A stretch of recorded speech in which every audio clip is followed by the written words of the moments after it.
Alors, j'étais tellement content de voir qu'il ait choisi notre endroit pour un film américain. Alors, c'était le comble. Et mes employés étaient comme fous aussi de voir ça. Hein? Et la clientèle, on a eu de la clientèle qui est venue voir, mais ils ne pouvaient pas s'approcher trop près parce que, premièrement, il fallait être testé. Semblable à ça. Moi, je me suis fait tester parce que sinon, je n'aurais pas pu voir sur le plateau et circuler non plus. Parce que les règles sanitaires sont très, très aiguës. Et on n'avait pas le droit d'approcher les vedettes, évidemment, parce que s'il fallait qu'il y ait eu contamination, bien, le film arrête, là. Et comment ça coûte? Ouh! J'aurais pas aimé payer la facture. Oui, ça a été quand même assez instantané, si on veut. Moi, je l'ai su par téléphone 3 semaines avant et j'y croyais pas. J'ai dit, ça se peut pas.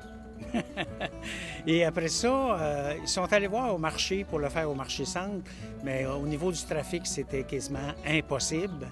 Et puis, le réalisateur est venu ici, quand il a vu la place, parce qu'il ne devait pas jouer sur la terrasse et à l'intérieur. Il devait jouer seulement dans la rue en utilisant la bâtisse de M. Brodeur, qui est mon voisin d'en face. Et lorsqu'ils ont vu la terrasse, ah bien là, il va se passer de quoi là?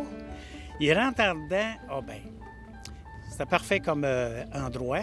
Alors, ils ont décidé que ça se passait carrément dans notre édifice, si on veut, ouais. Et la ville, je veux remercier aussi la ville, parce que ça n'a pas été facile non plus. Monsieur le maire s'en est occupé. Le directeur général, parce qu'il fallait tourner jusqu'à 1 heure. Puis ça, c'est pas dans les règles, c'est 11 heures qu'on arrête.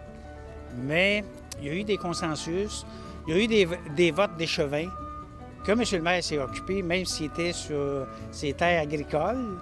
C'était sa semaine de vacances.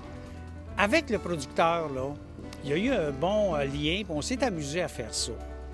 Et c'est un gars qui est allé au séminaire de Saint-Hyacinthe, donc il connaît un petit peu la ville. Là, il reste à Montréal, évidemment, mais il était impressionné par l'environnement, cette vieille bâtisse-là. Ça l'a fasciné. Moi, je suis certain qu'il va revenir. Et on le souhaite aussi, là. Parce que des films américains comme ça, je veux dire, c'est un cadeau du ciel, là. Hey, en pandémie, qu'on ait eu ça, on est fermé. Bravo. Au niveau du choix de la place, c'est sûr qu'on était très contents, mais c'est de voir pourquoi ils ont choisi Saint-Hyacinthe, parce que c'est syndiqué, eux autres, et puis ils n'ont pas le droit de se déplacer à tant de mètres. Alors, si on choisit Saint-Hyacinthe, particulièrement, on sait que sur Giroir, c'est peut-être la plus vieille rue, et il y a beaucoup de vieilles maisons. Mais la mienne, j'étais content. Le film américain va diffuser en juillet aux États-Unis. On espère qu'il va y avoir une traduction française parce que c'est un film de Noël. Hein? Ça s'appelle Love Song for Noël. Pas Christmas, Noël. Alors ça c'était bon, là. Puis, tous nos voisins, la production a été très professionnelle. Ils ont avisé tous les voisins avec une lettre qui aurait peut-être de la lumière jusqu'à minuit, effectivement, oui. Et pas beaucoup de musique et de son fort, mais quand même, ça dérange le voisinage. La fausse neige, c'était projeté avec un fusil et il y avait un compresseur dans un camion, c'était gros, et puis il y avait un gros tube de... C'est une solution, c'est du savon avec de l'eau, et puis je vous dirais que ça peut aller à peu près... j'ai vu ce tableau là, qui était comme plein de neige, puis la rue aussi. D'ailleurs, je vais le diffuser sur Facebook. Alors oui, ça a été quand même une belle expérience pour nous autres, et je ne m'attendais pas à ce que ça soit...